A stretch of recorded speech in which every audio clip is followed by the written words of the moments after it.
In our main segment here on Mastering Dungeons this week, we are going to look back at 2024 and look forward to 2025. So, thank you for being on this journey with us through 2024. What are some of the things that we covered? Well, we Mhm. looked at D&D trying to recover from the open gaming license, little brouhaha, and what they did. We saw other companies emulate Wizards of the Coast moves, even those that had criticized Wizards of the Coast, like Paizo trying to change its fan policy to dissuade Starfinder 1 sites, various Mhm. companies reissuing the same edition, companies having layoffs, etc. What else did we look at, Deos? It's amazing what a huge year 2024 was. Like if all it had been was just post OGL, I think we could talk about that forever. But Mhm. I mean, the DMG and the Player's Handbook coming out with this revised 5e edition, and Mhm.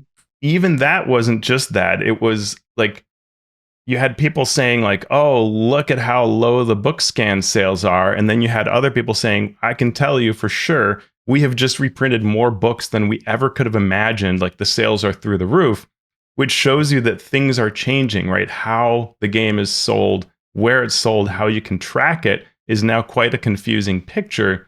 Even though one has to believe, and you and I have talked to enough people behind the scenes that there are truly some big sales out there, but you can't kind of track them in the traditional ways. And I don't know, the D&D movie. Yeah, the D&D movie. I think back about how important a D&D movie, a good D&D movie was to players since since the beginning of the game, right? Right. We've always wanted something that captured what D&D is without just being generic fantasy. And we saw it try to succeed, fail miserably, fail even more miserably. Uh, and when Straight it to video. finally, yeah, straight to video, and someone owning the rights to it that really didn't care about making a good representation of D&D. They Yeah. just happened to have the rights to it. Uh, and so all of it finally coming around so that we could get a full scale, well done, well acted, well written, uh, carefully crafted Yeah. movie for D&D specifically was mind blowing for those who have been waiting for years and years and years. Yeah, amen. I mean, and again, this is one of these things. If the only thing that had happened this year was the D&D movie, that would be amazing, right? Like any other company would say, "We're done here. This is all we ever need to talk about, and we'll talk about it all year long." And in fact, the D&D movie was a thing I remembered to put on this list as I was like coming up to record today. I'm like, "Oh man, we didn't put the D&D movie on here because so many things happened, right?" And Yeah. part of it was the 50th anniversary Yeah. and the release. Really, there are a lot of shadows in between those bright lights, and the 50th anniversary brought a Lego set, right, that I have over one of my shoulders, the US and UK stamps, which I think are the new high watermark, the new D&D baloney, Converse shoes at really reasonable prices that you could customize. We've Yeah. sadly, Sean, missed out on Pop Tarts, but I mean, the Yeah. list of impressive things that have D&D brands is tremendous. Yeah. And then moving on to the brand allowing others to take advantage of that. We had that with the DM's Guild for years. Okay, you can use our IP to make these adventures. But now we've got this digital platform that a lot of people are using to create their characters to run their games. We're going to let third parties put their content on there. Yeah. Going to be Yeah. curated at first, which we've seen with Ghostfire Gaming and with Cobalt Press and with MCDM and Griffin Saddlebag and et cetera, et cetera, et cetera. Yeah. And that is not slowing down. Those third party content creators putting things directly into D&D Beyond uh, seems to be a game changer, could be a game changer for the industry and for Wizards of the Coast if they don't have to spend the enormous amounts of time and money to create the content that others can create for them. Yeah. Yeah. Incredible. And we had these bright moments. Then, while it wasn't 2023 in terms of the OGL and the Pinkertons, we still had things like the D&D layoffs, right? That came off of the Hasbro side, where Hasbro's struggling mightily with its D&D, with its toy side, and that impacts Yep. D&D because you have to apply these layoffs across the company to prove that your stock price should be higher or something. Capitalism's tough to explain. We had the D&D 2024 Players Handbook gathering all the steam around influencers want to talk about it, and the company saying, hey, influencers, make videos about it. And then, oh, wait, but not that way. And you've got to take down these videos because D&D is so big that it gets treated differently even by the influencers. So you had people who were producing scan capable full page walkthroughs of the product, and that's just something that other games don't have to cope with in the same way. And so then it was, take down videos or blur them. No, wait, they're okay. And a whole working through what its influencer policy had to be as a company, which was tough. Revenue wise, we were able to figure out D&D's revenue, and at least surprisingly, what I thought was not actually the numbers. Well, first I was surprised the numbers actually resemble about what we had kind of estimated before. But the surprise to me was that actually a lot of the other stuff like Baldur's Gate 3 or Monopoly Go, when you move away the billions that reported and you go to the piece that Hasbro gets to keep, D&D actually holds up pretty well to that. That other stuff's more exciting and you can arguably leverage it with less investment and so on sometimes. But D&D is like those things in many ways without the giant numbers to throw around, but profit-wise, pretty ballpark in that area. So I thought that was really interesting. And you can see, our Q3 or Q2 shows where we break down that revenue, which I thought was kind of fun. We did see signs of D&D slowing financially, and it wasn't just D&D, it was the hobby overall. It was Kickstarter, drive through, everything shows a post-pandemic slump. But as you and I covered, if you go back and look just a few years, look at the pre-pandemic times, we are way higher and kind of blindingly higher than 10 years ago, right? So yes, it's a slowdown. But as we said, it's not like the golden age has ended by any means. We're still in an incredible golden era compared to even just a few years ago. And it's only the pandemic that makes you feel like you're down, figuratively and literally. Yes. And speaking of being down, Wizards lost a few folks during the layoffs, including Kyle Brink, who was ostensibly running D&D. Yeah. And became a victim of the layoffs, and it was replaced by Jess Lanzillo, but she came in at a higher VP level than Kyle's original title. Yeah. We also lost Cynthia Williams, not lost in terms of perishing, but in terms of leaving Wizards of the Coast to take the lead at Funko. And then 3 months later, John Haidt took over the president's position that had been vacated by Cynthia. And in both the Kyle and Cynthia situations were awkward for the company, right? Like Cynthia left clearly unexpectedly. There was no transition game plan, nothing the company could possibly announce in a good way. And while John Haidt, by all accounts, seems to be a great hire, and people internally speak highly of him, it was an unexpected transition that had to come in. And maybe is somewhat related to Kyle leaving and how that was also handled very awkwardly, right? We were actually the ones who had to break the story by reaching out to contacts and saying, hey, we want to talk about this. It's becoming kind of obvious to us. Can you give us the go ahead to share this? And eventually Wizards say, yeah, we can confirm this and you can share it.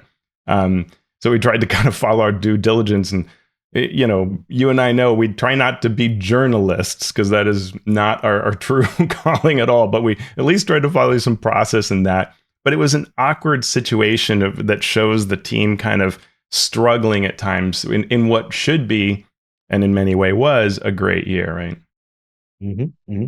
We saw Hasbro in an effort to chase not necessarily money, but chase the investors' idea of how they were going to make money. We saw them shift from movies and video entertainment, let's say, to video games.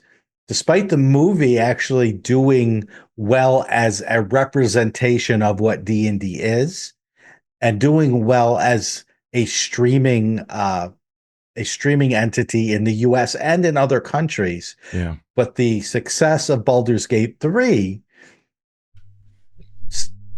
has forced their hand almost into saying, oh, video games are now going to be our major focus. And we have many video games in progress after announcing earlier that they were shutting down some video game projects that they Right. had started.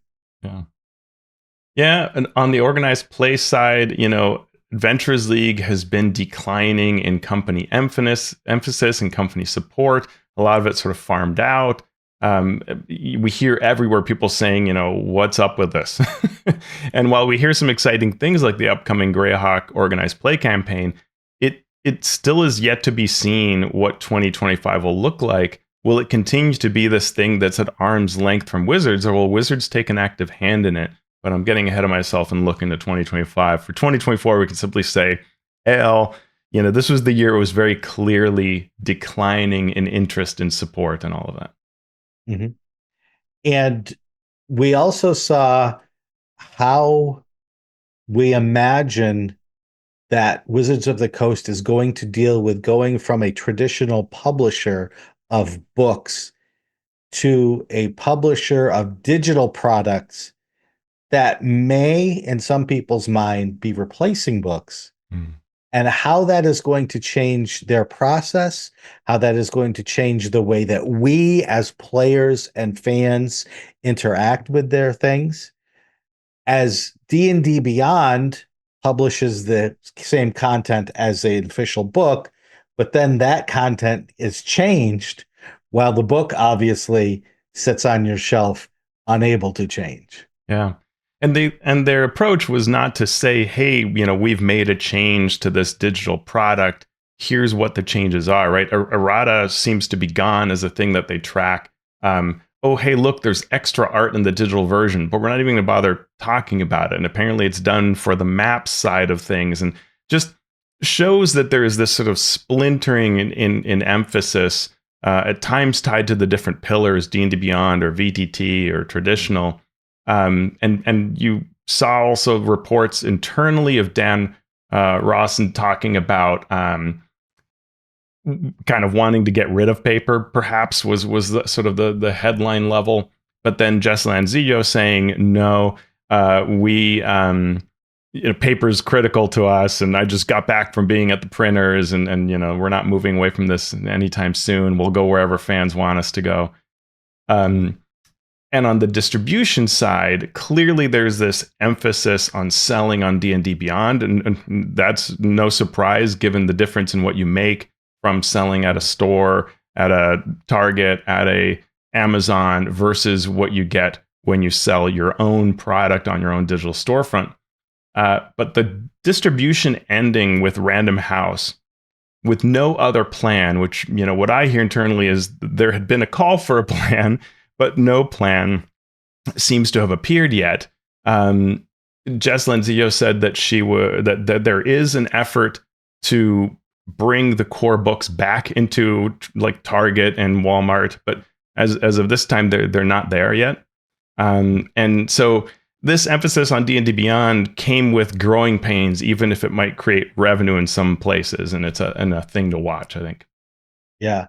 And something you said that's not here, but that reminded me of us reporting on is this split between the pillars, right? Mm. Between the virtual tabletop and D&D Beyond and the traditional publishing, and how there may be a mini power struggle going on there uh, between what's the best way versus what's the way that people actually want to consume. versus how much influence or power that each of these entities will have Mm. over the direction of not just the brand as a whole, but of the game itself, Yeah. Yeah. makes it very interesting and something to keep track of going forward. Yeah. We saw Roll 20 by Demiplane. Mhm. Roll 20 clearly trying to kind of shore up its ability to say, look, we're robust. We've got things going on. We've got a lot of energy on our end as the current biggest virtual tabletop out there. Other virtual tabletops did things as well to try to shore themselves up, thinking the same thing. We saw third parties begin to unleash the what they began in 2023, where the OGL became the energy and then kind of final impetus, the burst of energy to say, okay, we're doing this thing that we've been wanting to do, right? So we heard MCDM and Cold Press both say we had long wanted to make our own game. Well, here we go. Draw Steel from MCDM will be coming out, and that is not a D&D game. If anything, it resembles fourth edition, right? But it's not a 5e game. Kobold Press released the Tales of the Valiant, which is a 5e offshoot, a strong Kickstarter success. And we saw games like Daggerheart and others that may be significant over time. So that'll be interesting to see kind of how that comes out. Mhm. We had some great guests on in 2024. We just last week had Dr. Jamie Madigan discussing the psychology of D&D. We had Ben from that other podcast. Ben come on a couple The of number times one last podcast in all the land. in all the realms, yeah. To talk about dark fantasy. We had Hannah Rose on to talk about her venture into the sort of serial publication of D&D content.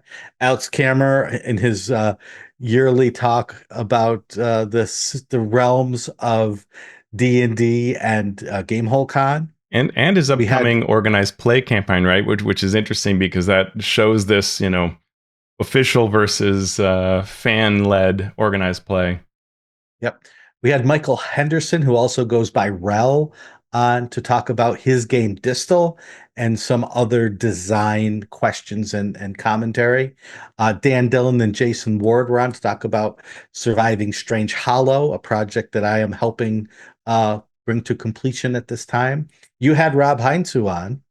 He's amazing to talk to. I love his creativity and the things he was able to confirm about the OGL, which we only scrapped the surface of. But him going back and confirming that in fourth edition the OGL was this close to going through the same process we saw in 2023 was an interesting piece of the history puzzle. And then we had Graham Ward on. I think Graham took my place when I was out one week.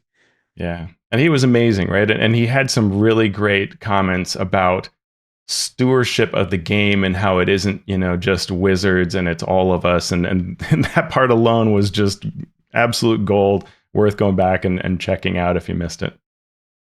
In our main topics, we did some extended reviews or topics.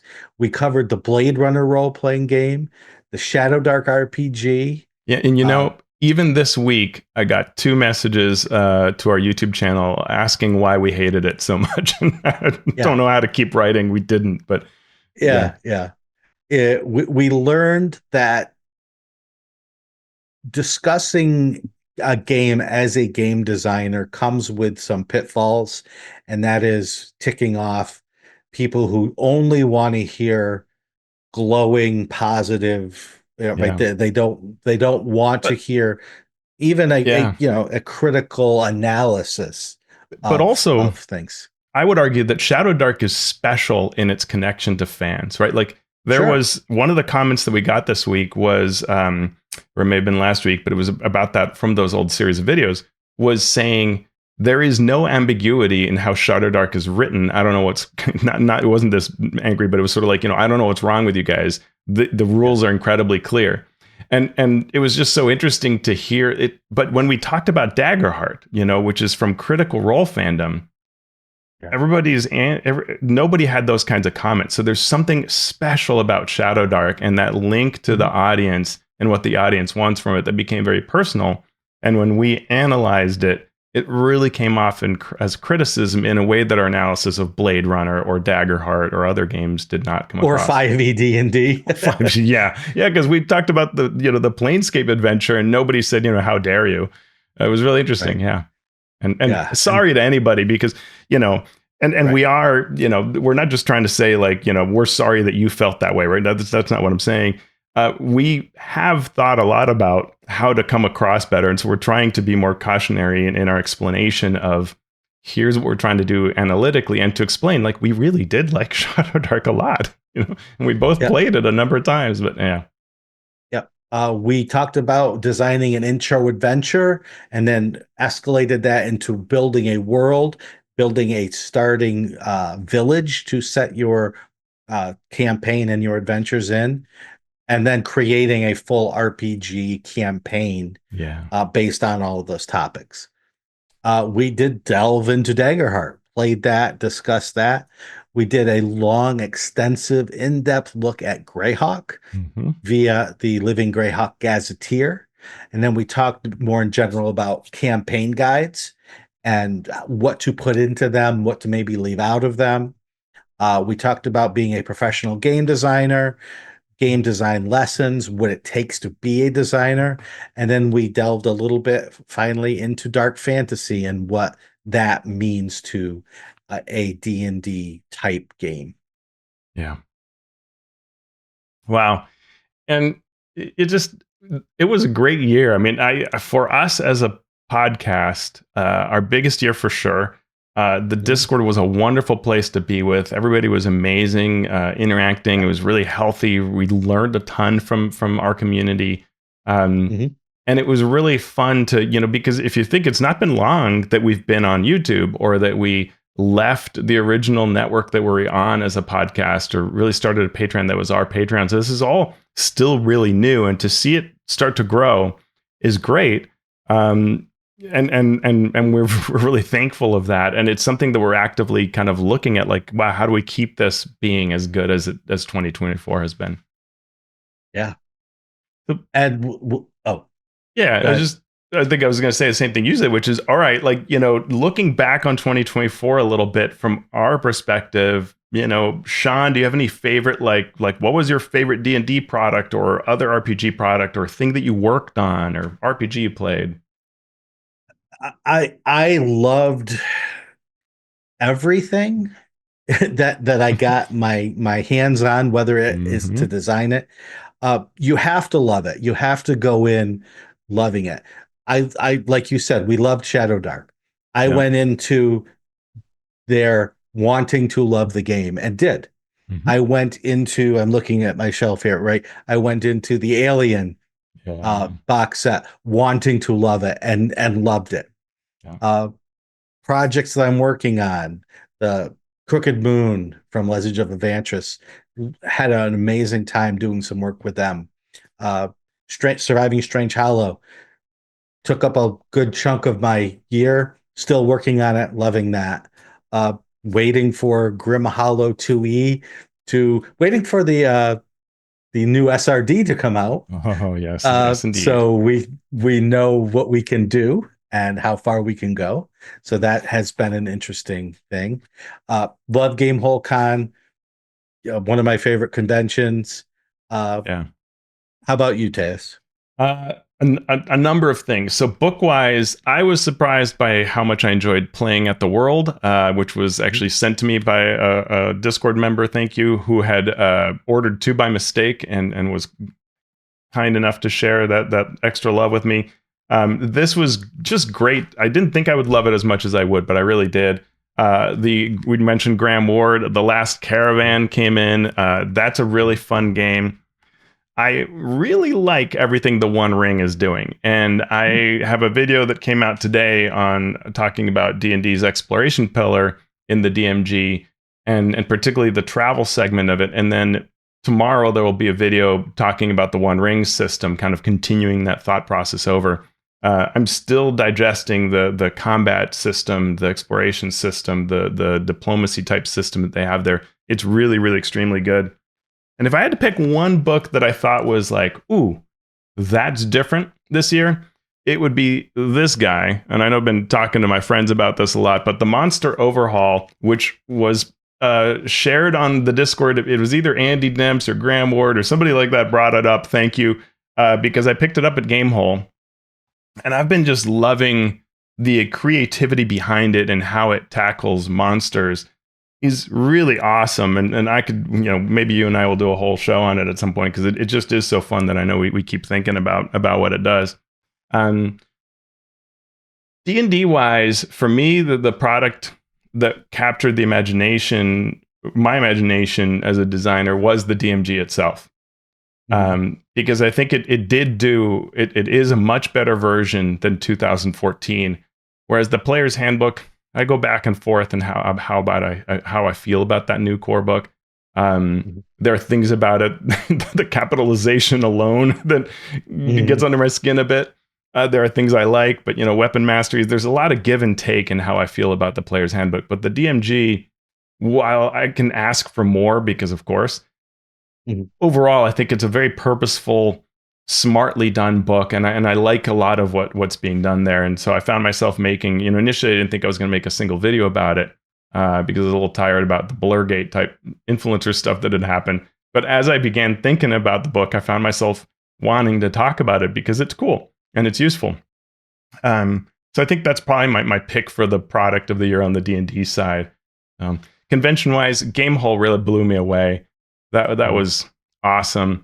I continue to be enamored by Free League products. It's not that they're perfect, but I have had so much fun playing, Coriolis and Alien and any number of games of theirs this year. I feel like I'm buying all of it. One Ring. It's just whether they take a game and add to it or it's their own game. And then a friend lends me Forbidden Lands, and I'm like, wow, that looks really neat too. And it just goes on and on. So they're a company that I'm always looking at, though I'm excited for things that are coming from other companies as well. Yeah. All right, let's look forward then. Let's look forward to 2025.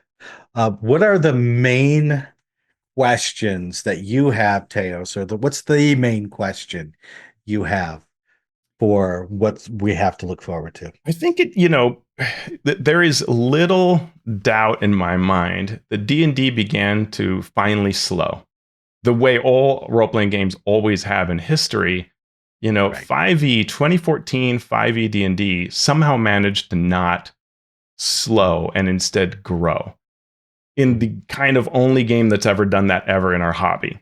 And then it eventually became real and started to slow down as it had reached most people that were going to buy it. And the question is, does this new edition, the 2024 version, does that, not edition, but version, does this new version, does that re-energize everything? And can it magically take us back to that hallowed land of increasing growth, perhaps bolstered by Stranger Things and other things like that? Or will we get back to this decline? And I don't think it'll cause anything to specifically happen this year for D&D, but this is the year when you would try to do that. You'd try to get the curve to keep going up.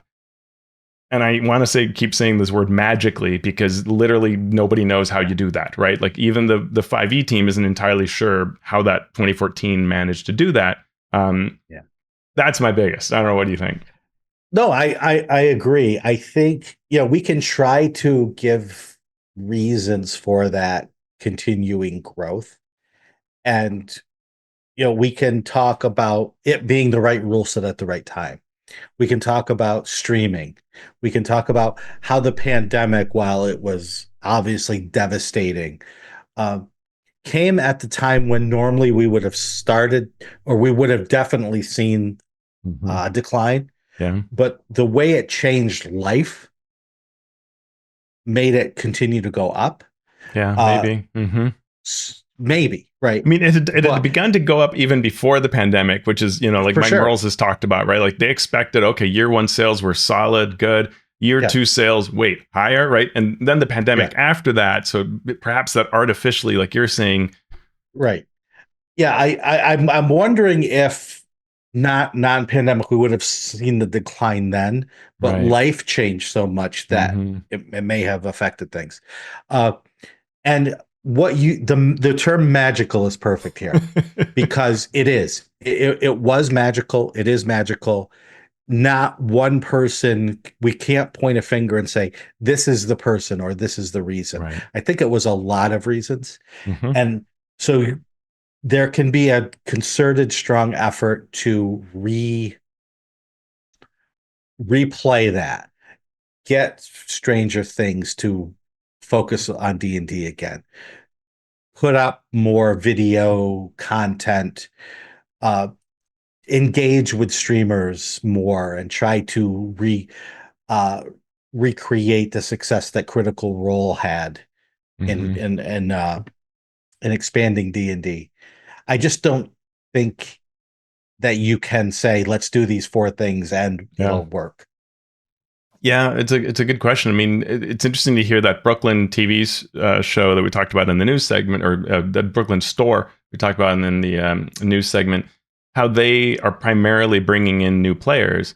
And when I run games at PAX, right, organizing the D&D presence at PAX or Emerald City Comic Con, it's primarily new players too. So I know there are just droves, countless. I don't know. There are a magical number of people out there who Yes. want to actually touch D&D who haven't yet. And if we can get to them, well, that's your growth right there, right? That whole percentage of the number of people who are young that are playing our game. If you can keep accessing those young players, there is that possibility to drive growth. But there is also the importance of the established base. The established base is always important, and avoiding missteps is always big. And so, can Wizards do that this year? Can they avoid those missteps? Can they please the existing fans to act as that sort of fuel that shepherds community, that turns things, keeps things positive? So when you're a new player that enters an online space, a community, or whatever, you feel like you're joining a cool club, not a bunch of old, tired people who hate everything. Right. And I think that is just as important. We had talked in the first segment about community, which I think is where you're headed here. How can you establish or give the seeds for people growing that community?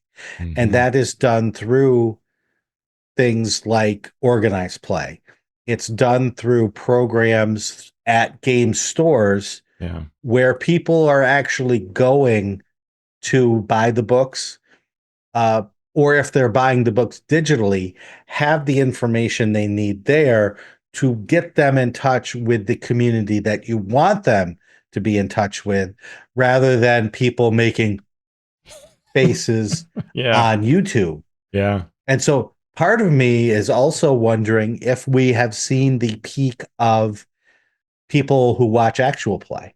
Mm, There's generationally things ebb and flow. sure. Yeah. Yeah. We have now seen the people who were teenagers or in their early 20s who had the time and the stamina to watch 4 hours of people playing D&D. Very entertaining people, Yeah. but people watching.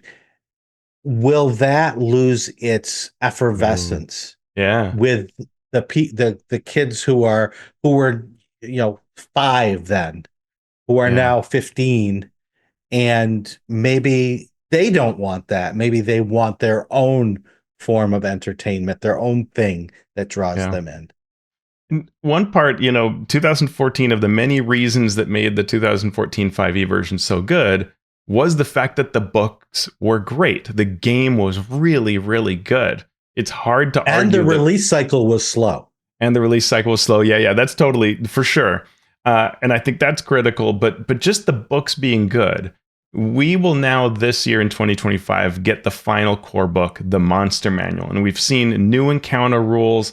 We've seen new approaches to to tweaking the gameplay, to increasing the power of characters. Now the monsters are going to come in that are apparently stronger, and the encounter rules are tougher. Will all of that come together to make a really fun 2025 edition, or will we hit issues? And it's easy to dismiss that, but various editions of D&D have had problems once you really start playing it and you start going up in levels and you start playing through the adventures. You find that there's some friction there. that gums up the works, right? Whether it's too many actions in the action economy, or it's the monsters are too hard or too easy. A lot of that comes together only once you can get all these 3 books. So I'm very Sure. curious how solid the rules will really be. I think that plays a part in it. Um, Yep.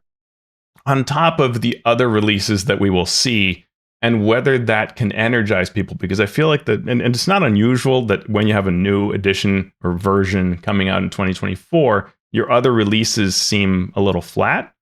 But Vecna is a product that in theory could have been really, really exciting Mhm. and didn't play out that way, at least at the level of the community that we see. And so I'm curious whether their upcoming products will see an audience response that's very positive. Yeah, we've got the Dragon anthology of 10 short Dragon adventures coming in Mm-hmm. July. When you have a new edition, the first thing you need is something for people to play. Yeah. So in July will be that book. We won't see an updated starter set, The Heroes of the Borderlands, until October. Hmm. So that's a long time to wait for the thing that most people look for to bring new players in is the starter set.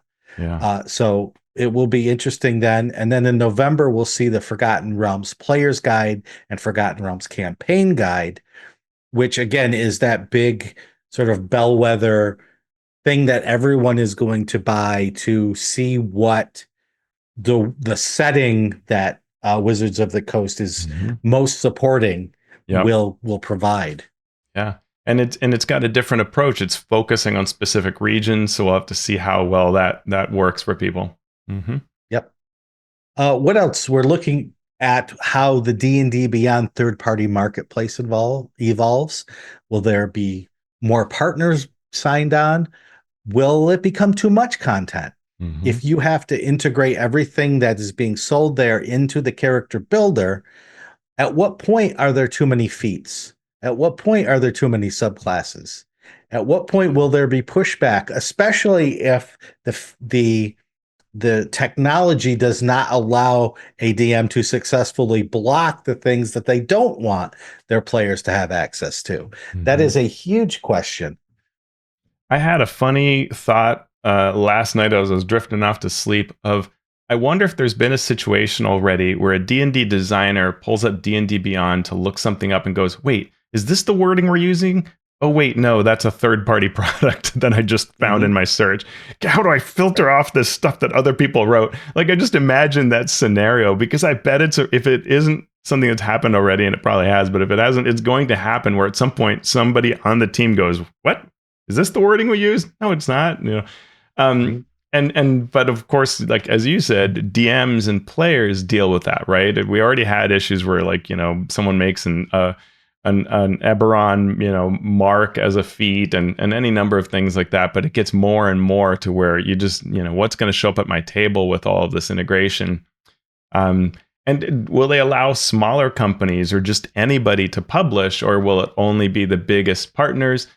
I could argue both ways, but they either has impacts, and so it'll be very interesting to see how that evolves in 2025. Yep.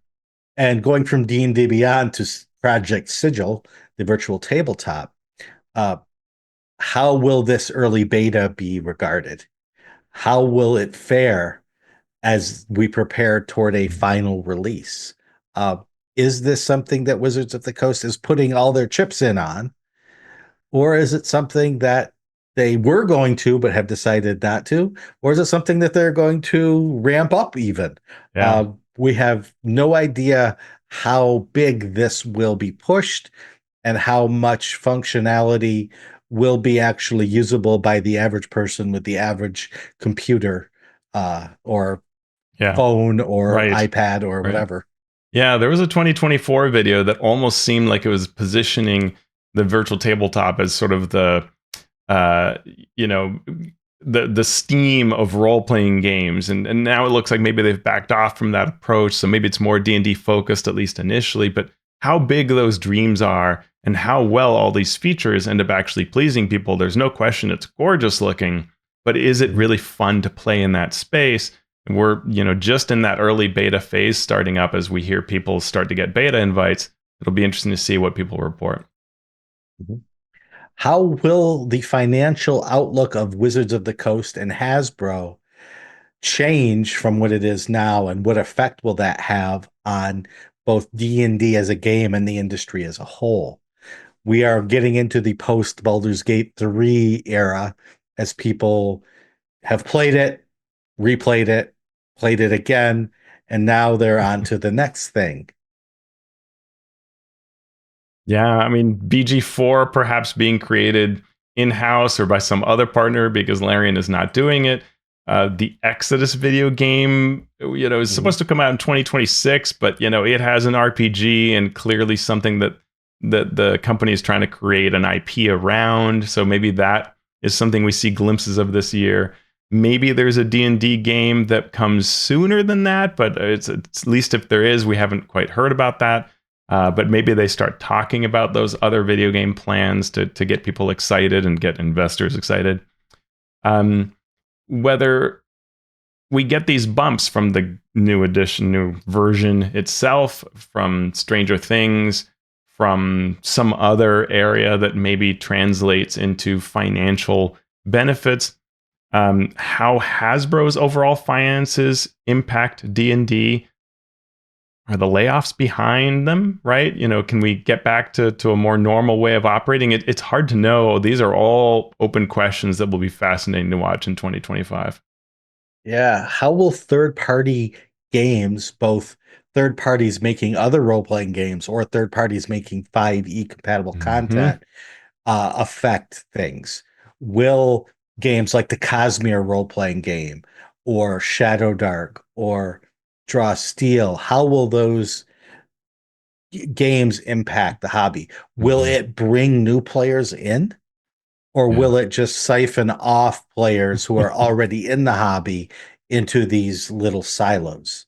Yeah, there's always this question of whether everything must be D&D centric as sort of the core that has all of the numbers, all the revenue, all the growth, right? Like if you're a creator, do you feel like you can create for other programs and really be financially in a good place, right? Right now, fifth edition is the obvious place, but for some small creator to launch a Kickstarter or a crowd fund of some sort. And whether that changes, right, would be interesting, right? Could you see a situation where, Kobold Press writes for Daggerheart or for Draw Steel, right? Or for a free Right. league game, or is it like, no, it's our game and it's fifth edition and that's it? And is every company doing that? That'll be interesting, to not just this year of 2025, but beyond that to see how it goes. Mhm. But I'm really very curious about how that third party feel where we will be, because we've certainly shifted in 2023 and 2024 as to how companies are working with Wizards. Um, Always a question for me is, can Wizards change how it works with third parties? Yeah. It has long functioned as a sort of ivory tower, better than thou, even when they mean well. Like they kind of almost Mhm. can't help but collectively coming off as, we are the big brother, big sister. Let me show you, what you can do for me, versus a true partnership and a caring relationship, right? Could that change in some way? Yeah. And what changes will come in social media or the platforms with which we engage with content impact creators? How will creators overall feel about the hobby? As I said earlier, will actual plays as a form of entertainment to continue to appeal to people? Or will we go then back to a more, I want to engage with this hobby rather than watch other people engage with this hobby? Yeah. Uh, will we see any shift in that? Hmm, hmm, hmm, hmm. We know how tech companies are behaving, and so one just Yeah. looks at the platforms one uses and wonders which one's next to do something completely absurd, right? At what point does Discord want its money? At what point does Patreon want even greater gains? And they all start changing the way that they do business, and that forces creators to all do something completely different. We've seen a number of shifts in 2024, and I'm sure we'll see more in 25, and all of that sends everybody scrambling and make things different, right? Difficult. If YouTube changes its policies drastically, it could all go sideways. Or if it did something to say boost positive content Mhm. and get rid of rage inducing algorithms, boy, that would be a complete sea change for our hobby, right? If or even if the community itself said, that's enough of this wild speculation and negativity. Stop. I'm not going to click on a thing that has a shock face on it anymore. You know Mhm. how that could transform things if people were to lead it too, which is always possible. Possible, but Not probable. historically speaking, not likely. Well, one thing I do know, Teos, is that heading into 2025, I'm glad I'm going to be doing it with you. Ah, thanks, man. Same thing. Tip of the hat to you for putting up with me for yet another year. It's always a pleasure, and I can't wait to hit the ground running next week. Absolutely. Same, my friend. It's been a fantastic year. I always look forward to my Mondays and recording and then seeing how people Yeah, react on our Wednesdays, and it's been great. it has been great. And it's great thanks to all of you listening out there. Thank you so much for your support, your well wishes, everything that you do for us.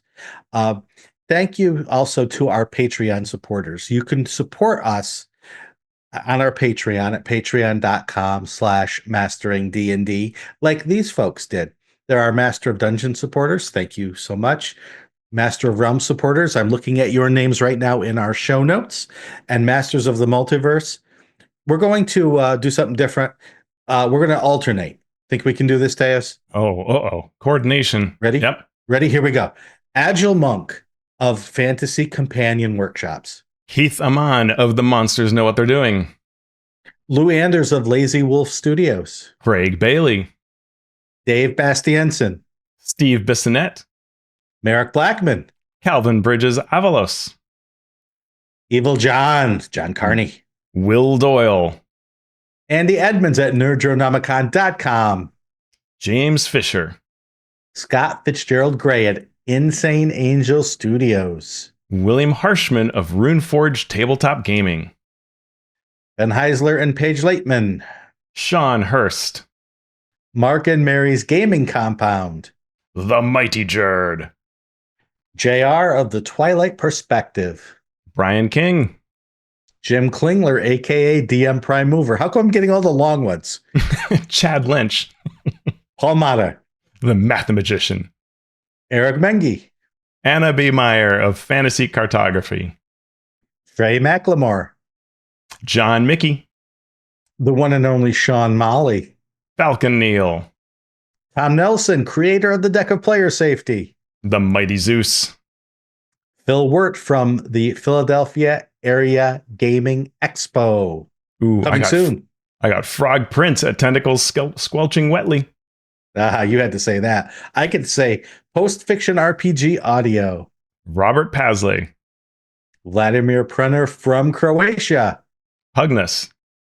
Ozymandias Rex. Runner Rick. Chance Russo at Drago Russo. Andy Shockney.